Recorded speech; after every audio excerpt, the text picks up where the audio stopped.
آج مروجہ تعزیہ داری جو ہمارے معاشرے میں رائج ہے، 2-2 3-3 4-4 5-5 منزل کا تعزیہ،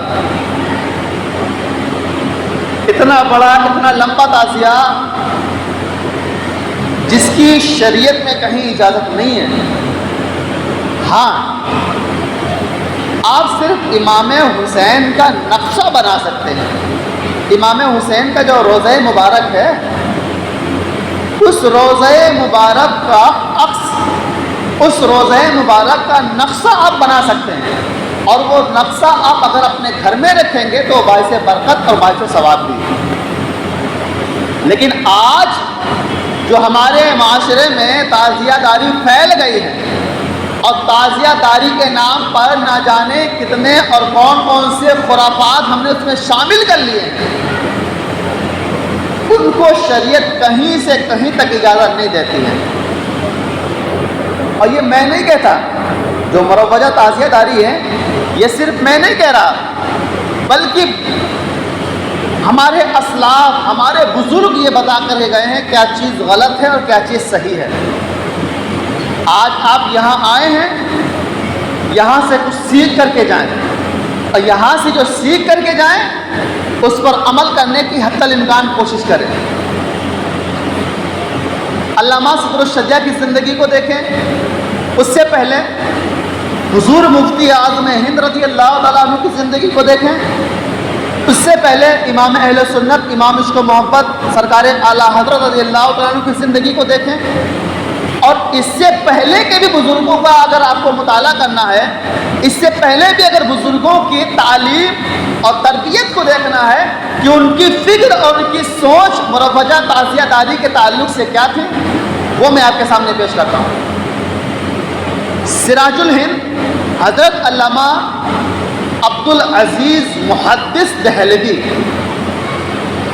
جیسے بریلی شریف کے محدث مجدد اعظم سرکار اعلیٰ حضرت رضی اللہ تعالیٰ عنہ، پیلی بھی شریف کے محدث صورتی ہیں۔ اسی طریقے سے ہر علاقے کا کوئی نہ کوئی ایک محدث ہوتا ہے، یعنی بڑا عالم۔ تو اپنے دور کے شاہ عبدالعزیز یہ محدث گزرے ہیں، اور ان سے تعزیہ داری جو رائج اس دور میں جو رائج تھی اس تعلق سے سوال ہوا۔ کتاب کا نام ہے فتاوی عزیزیہ، جلد نمبر 1 صفحہ نمبر 75 اور 76۔ آپ ارشاد فرماتے ہیں عشرہ محرم میں، یعنی 1 تاریخ سے لے کر کے 10 تاریخ تک جو محرم شریف ہے، تو عشرہ محرم میں جو تعزیہ داری اور قبر و صورت وغیرہ بنانا یہ جائز نہیں ہے۔ آگے ارشاد فرماتے ہیں یہ تعزیہ جو بنایا جاتا ہے زیارت کے قابل بھی نہیں ہے، اور آگے ارشاد فرماتے ہیں بلکہ اسے نیست و نابود کر دینا بہتر ہے۔ ذرا غور کریں، یہ کون کہہ رہے ہیں؟ اپنے وقت کے جلیل القدر محدث شاہ عبدالعزیز رضی اللہ تعالی عنہ۔ اسی کتاب میں فتاوی عزیزیہ میں جلد نمبر 1 صفحہ نمبر 76 پر آپ آگے ارشاد فرماتے ہیں تعزیہ داری کے لیے چندہ دینا بھی جائز نہیں، اس لیے کہ یہ گناہ اور گناہ میں مدد کرنا حرام ہے۔ ابھی دیکھنا چندے والے پھریں گے، تعزیہ کا چندہ کرتے پھریں گے، کوئی تخت کا چندہ کرتا پھرے گا، کوئی علم کا چندہ کرتا پھرے گا۔ یاد رکھیں یہ سرکار اعلیٰ حضرت اللہ تعالیٰ عنہ سے بھی پہلے کے بزرگ اور بہت جلیل القدر بہت بڑے عالم، ان کا کہنا ہے کہ تعزیہ داری میں جو چندہ کیا جاتا ہے